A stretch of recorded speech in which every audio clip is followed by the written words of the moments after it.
So now that Thrones of Decay and patch 5.0 are upon us, I thought this would be an appropriate time to update the old Build a Better Warhammer mod list. And this time I've decided to break it down into two separate categories, each with their own video. That old collection still works, but for these lists I've added a few new mods, dropped a few in favor of some alternates, and in some cases even give a few options to choose from. So this one is the list of the best mods to achieve a grand strategy epic feel to your campaigns. I will be uploading a separate video for the best mods for Battlefield strategy. If you just want to see the list without all of my boring talking, there are links to all the mods I'm covering here in the description.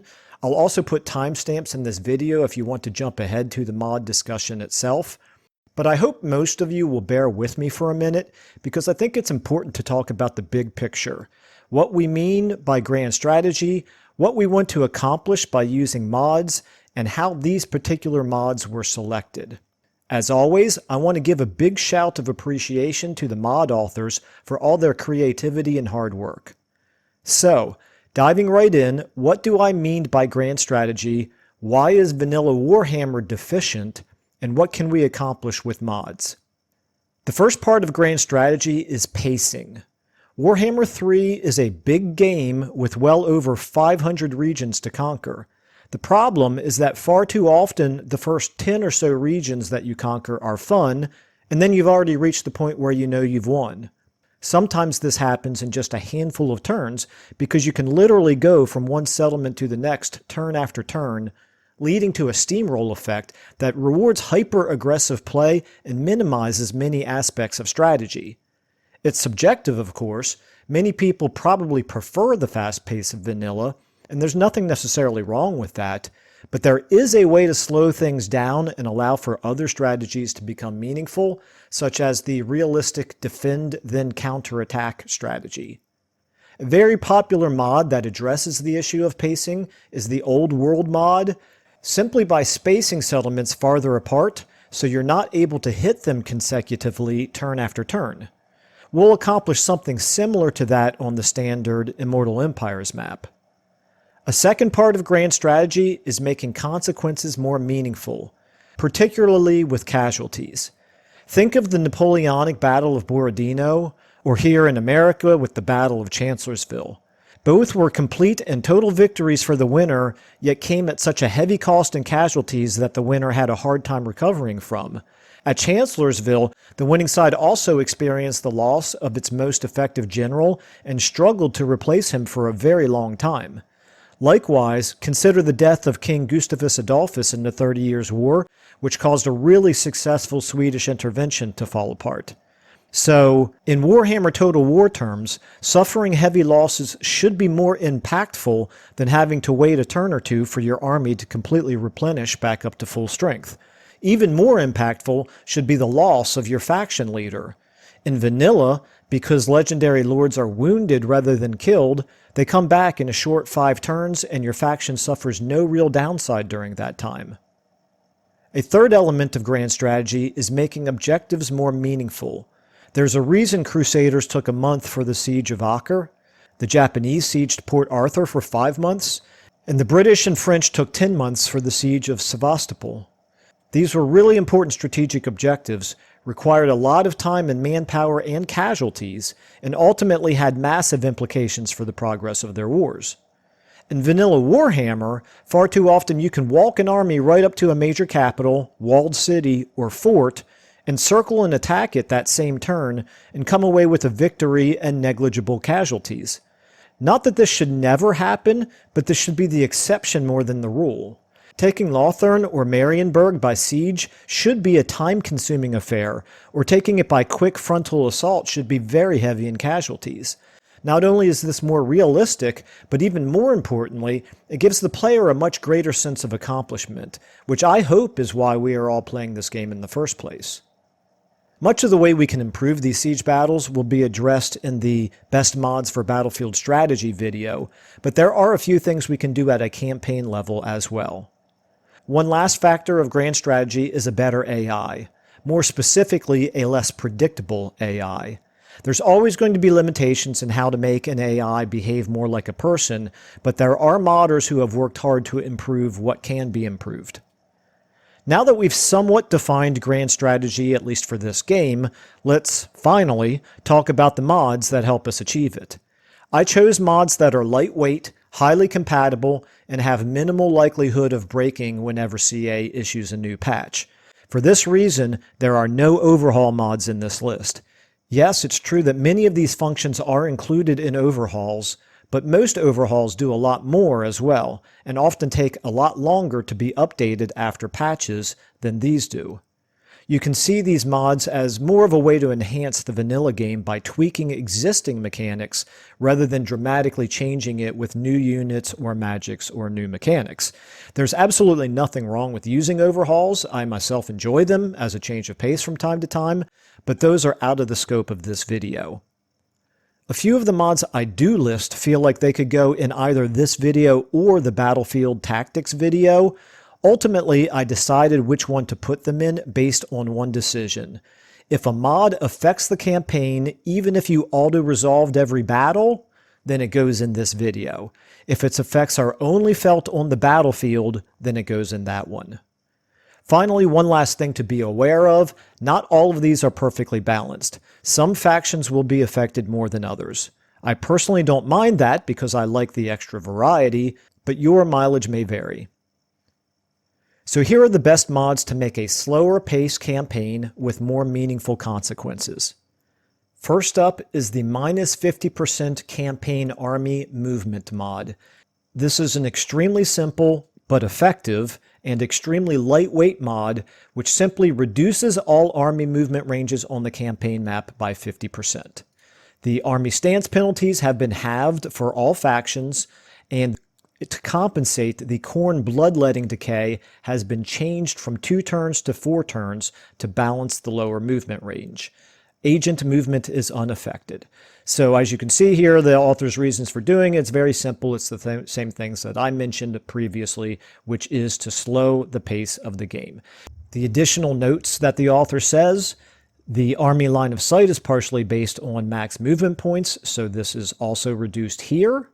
And then finally, this is one of the mods, maybe the main mod that I was referring to when I said they are not all perfectly balanced. There are some factions that are going to be more impacted than others with this. And in particular, there are some factions that actually cannot reach the first settlement that they would normally attack on turn 1 in that first turn. So if you're looking for something that is perfectly balanced, this is obviously not the mod for that. But if you like the additional challenge that some factions would get, well, this is perfect. And so you can see here, this is not exactly a 50% reduction due to internal behavior of movement calculations for lords. And what I've learned is what this really does, which I quite like, is it makes some of the skills, some of the traits, some of those types of decisions to be much more impactful, because you'll suddenly find yourself looking for every little thing that buffs your campaign army movement, even to the slightest degree. Next up, we have realistic replenishment, 50% slower.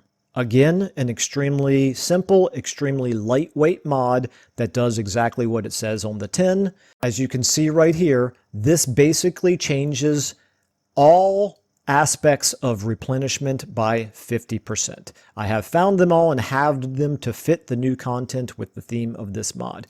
So basically what you're running into is, as he says right here, it doesn't make sense that you can have a major battle, lose 90% of each stack, then by the next turn, or at most 2 turns later, have the entire army good as new. So again, just like with the campaign army movement, this makes all of those skills and traits and spells and whatever else there is that can increase your army replenishment, it makes them much more impactful. So you'll find yourself probably using things that you previously did not value all that highly. Makes a tremendous impact on your campaign. Next up, we have Wounded Leaders Matter, and at least for right now, that is supplemented by this Wounded Leaders Matter unofficial update. So this is actually the one that has updated for Thrones of Decay, but you do need the original one for this one to work. And basically what this does is it has some common faction effects, hero action success chance, control, and leadership effects that happen when you lose your leader. And then there are some specific faction effects that also happen in addition to the ones that we just mentioned above that happen for everybody. So I'm not going to read through all these in detail. You can easily see the details in this mod, but it's quite extensive, but I think it's also very well thought through. And again, makes it feel like it's really much more impactful for your legendary lord to get wounded. And we are going to make it even more meaningful with the longer Lord wound timer, 10 turns. So instead of your wounded legendary lord being out for 5 turns, it's now going to be 10 turns. So not only are you or the AI going to be more adversely affected by losing your legendary lord, it's also going to last for longer. Okay, so now let's get into the mods that turn settlements into more valuable strategic objectives at a campaign level, both by boosting the garrisons themselves and by enhancing the defenses. First of all, we have Gov's Siege Defense Attrition mod, and this is quite simple, but I think it's fairly valuable, and that is basically making your stronger defensive walls a bit more resilient when it comes to suffering siege damage. So no longer can armies just walk up, immediately lay siege, and then you necessarily start losing, or the AI starts immediately losing attrition, suffering attrition during a siege. Instead, this kind of slows down that process a little bit. You can see the specifics here in the details of the mod. But probably the most important way that we're going to make the settlements much more important as strategic objectives is by boosting the garrisons themselves. Now, here's where you have several different options. The first option is this Garrison Upgrade All-in-One. And this is actually a collection of a ton of different individual faction garrison upgrades, all combined into a single mod that you can subscribe to at the same time. So basically what this one does is it increases the garrisons significantly in the garrison building that is buildable in every settlement. There are some factions that do not have those defense buildings to be buildable, in which case, instead of putting the enhanced garrisons in there, they go into the main building. What he means by main building here is the settlement building itself. So just be aware that in some cases, it's the main settlement building, but in most cases, it's the defense building. And of course, it works for both the player and the AI.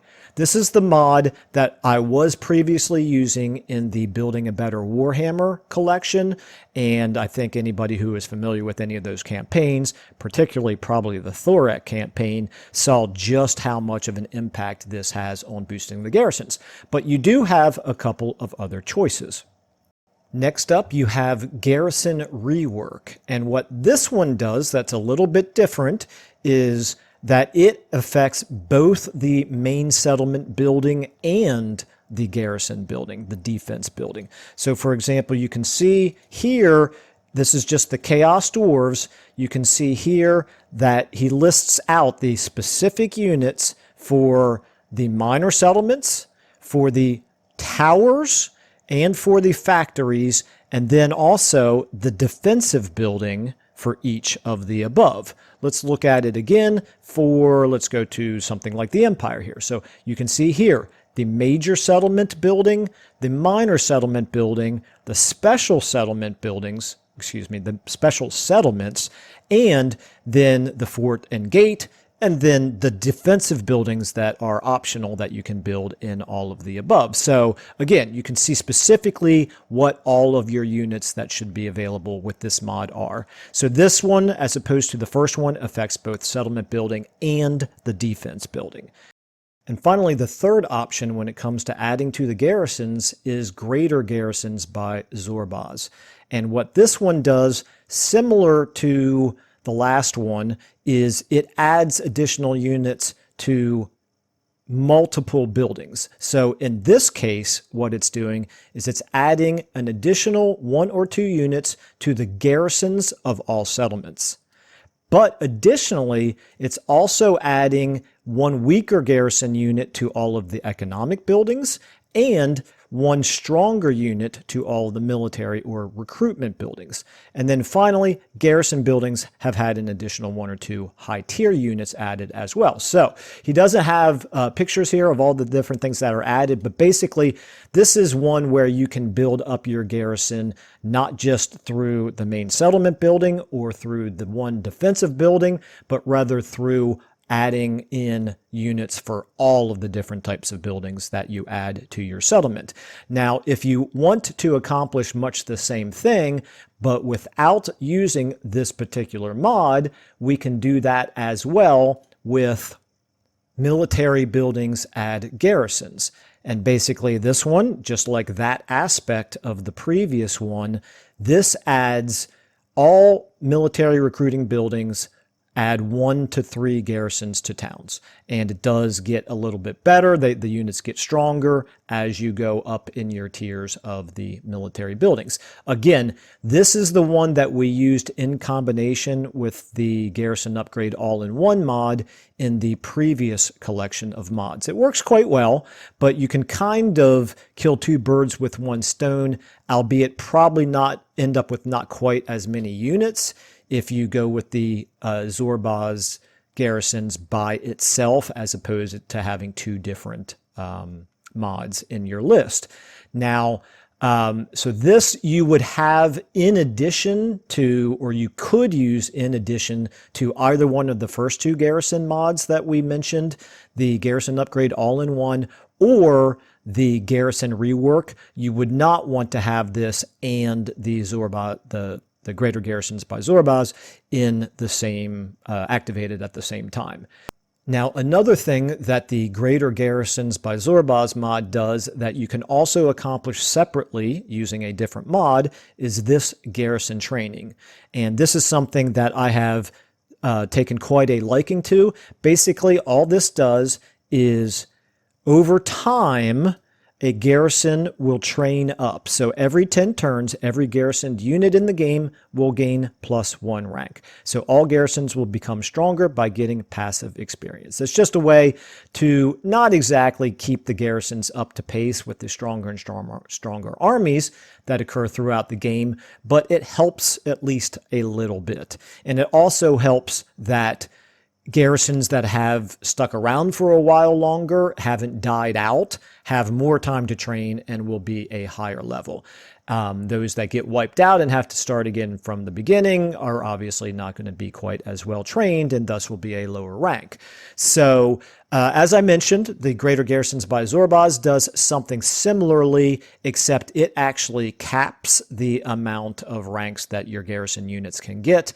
I believe he says at rank 6, but he was thinking about changing it to, I want to say, rank 3. You can check out the specifics in that in that mod description if you want to use that one. All right, last but not least, there are a number of mods out there that affect AI behavior. The one, well, okay, actually it's a collection of mods by the same author working together. The one that I've had the best experience with is the Hecleas AI Overhaul. And as you can see here, he's bringing together all of the mods that modify AI. So I'm not going to read through all of these, and in particular, I'm not going to go into the individual pages and read out what each of them do. If you're interested in them, you can very easily read for yourself. But as you can see, this does indeed impact quite a few different aspects of AI. And what I've enjoyed is it has made the AI feel a lot less predictable. So that's really nice in a game that's quite frankly not necessarily all that challenging on its own. Knowing exactly how the AI is going to behave does add an an extra level of triviality to the campaigns that I would rather do without. So anyway, I have had the best experience with this one, but there are some other AI affecting mods out there as well that perhaps some of you have some experience with, and if so, please feel free to add your thoughts into the comments. So that's it for this list. What I think are the best mods to give Warhammer 3 a greater grand strategy, epic feel to it. It's just one man's opinion, of course. I'd love to know what you think. Have I left off some really good ones? Some of the ones on this list were actually recommended to me by some of you, so I know there are some great ideas out there. Do you have your own experience, positive or negative, with any of these? Am I crazy for even suggesting that we try to make this game go slower? Please add your thoughts in the comments. But until then, thank you all so much for watching and listening, and I will see you in the next video.